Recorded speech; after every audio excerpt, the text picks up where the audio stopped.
तो सबसे पहले हम यही जानना चाहते हैं कि कुंडली में जो नवग्रह होते हैं वो व्यक्ति के जीवन पर किस किस तरह का प्रभाव डालते हैं। ठीक बात है, बहुत अच्छा क्वेश्चन है कुंडली के बारे में गायन जी आपका। देखिए, नवग्रह के द्वारा व्यक्ति पर भविष्य में क्या क्या प्रभाव पड़ता है, इसकी हम विस्तार से चर्चा करेंगे जी। नवग्रह जो है वो एक ब्रह्मांड में अपने अपने स्थान पर ग्रह और नक्षत्र, इनकी एक युति है। तो ग्रह और नक्षत्र ब्रह्मांड में रह करके और व्यक्ति के जीवन पर क्या प्रभाव डालते हैं, ये एक ज्योतिष विद्या है।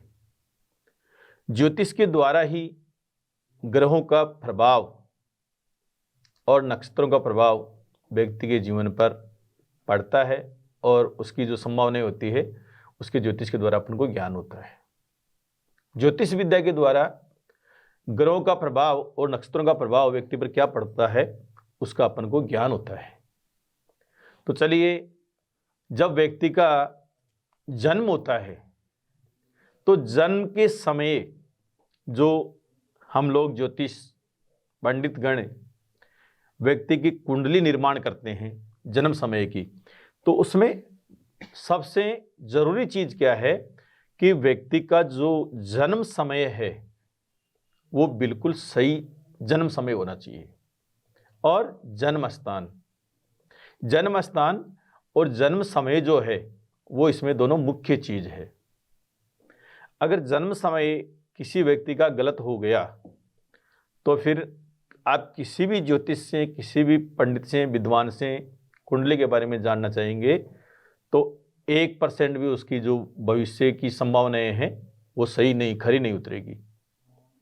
ऐसे ही अगर जन्म स्थान भी गलत है तो फिर भी जन्म की जो स्थान बदलने से मनुष्य के जीवन में जो प्रभाव पड़ने वाले ग्रहों के वो सटीक नहीं उतरेंगे, क्योंकि अलग अलग स्थान पर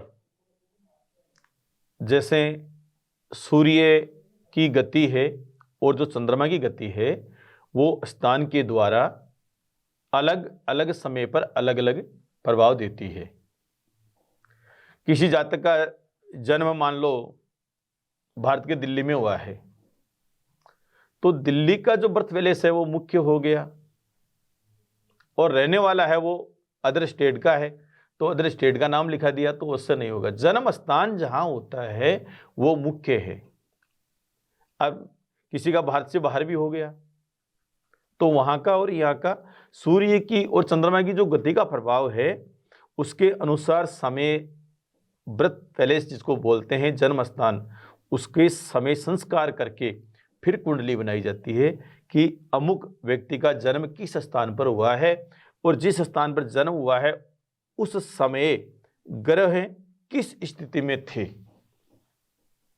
क्योंकि सूर्य जब उदय होता है तो ईस्ट में उदय होता है, पूर्व में उदय होता है, तो जो पूर्वी जिसको अपन देश बोलते हैं या स्टेट बोलते हैं या राज्य बोलते हैं या सिटी बोलते हैं, पूर्व में सबसे पहले उदय होगा और वेस्ट में जो पश्चिम की ओर है उसमें उसको उदय होने में टाइम लगेगा, यानी सूर्य उदय में दिखने में टाइम लगेगा।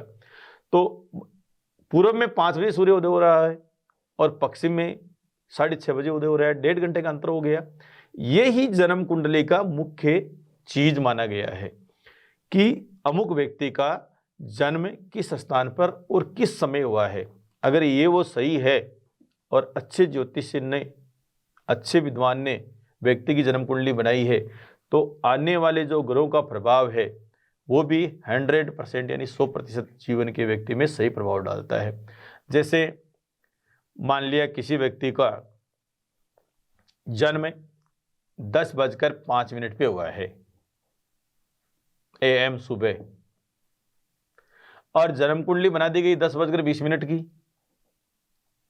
लगभग अबाउट कोई बोलते हैं लगभग यही समय हुआ होगा, लेकिन ये नहीं। कुंडली में क्या है, जो ग्रह है वो जब बदलते हैं और उस संधि काल में, जिसको संधि काल बोलते हैं अपन, आने वाला समय और बीता हुआ समय, जिसका जो मध्य का जो टाइम है उसको संधि काल बोलते हैं। तो संधि काल में अगर कोई व्यक्ति का जन्म हो गया और उसको लगभग मानकर कुंडली बनाते हैं तो वो सटीक नहीं उतरती है, और सटीक नहीं उतरने पर वो जो व्यक्ति है वो ज्योतिषियों को बोलता है नहीं नहीं ये कुंडली सही नहीं है, विद्वानों को बोलता है ये कुंडली सही है। तो जातक का यानी व्यक्ति का जन्म समय और जन्म स्थान सही हो तो ग्रहों का, नक्षत्रों का जीवन पर सही प्रभाव पड़ता है। अब बात करते हैं ग्रहों का क्या प्रभाव पड़ता है जी। कुंडली में 12 भाव यानी 12 स्थान माने जाते हैं। कुंडली जो अपन बनाते हैं, विद्वान लोग, पंडित बनाते हैं, उसमें 12 स्थान होते हैं। पहले स्थान पर जो ग्रह बैठा है उससे उसके शरीर का विचार किया जाता है। दूसरे स्थान पर धन का विचार किया जाता है। तीसरे स्थान से भाई बंधु का विचार किया जाता है। चौथे स्थान में माता सुख का विचार किया जाता है। पंचम स्थान में विद्या और पुत्र संतान सुख का विचार किया जाता है। छठवें स्थान में शत्रुओं का, रोग व्याधि पीड़ा आदि का विचार किया जाता है। सातवें स्थान में दाम्पत्य जीवन का यानी पत्नी सुख का, विवाह संबंधी विचार किया जाता है। आठवें स्थान में आयु का विचार किया जाता है। नवम स्थान में व्यक्ति की मनोवृत्ति का विचार किया जाता है कि वो अपने परिवार के प्रति या धर्म के प्रति कैसा आचरण करेगा, कैसा रहेगा। दसम स्थान में उसकी व्यापार संबंधी या भविष्य संबंधी, नौकरी संबंधी, बिजनेस संबंधी वो विचार किया जाता है। पिता का सुख का विचार किया जाता है। और 11वें स्थान से उस व्यक्ति को आय, 11वें स्थान आय का, लाभ का माना गया है कि लाभ का और आय का विचार किया जाता है कि किस तरह से इसको कितनी आय भविष्य में प्राप्त होगी, कितना लाभ मिलेगा। और 12वें स्थान में खर्च का विचार किया जाता है। तो जिस स्थान में जो ग्रह बैठते हैं वो स्वराशि का बैठते हैं या उच्च का बैठते हैं या नीच का बैठते हैं, तो उसी अनुसार ग्रह का देख करके और ज्योतिष जो लोग हैं वो उसका फलादेश जातक पर करते हैं।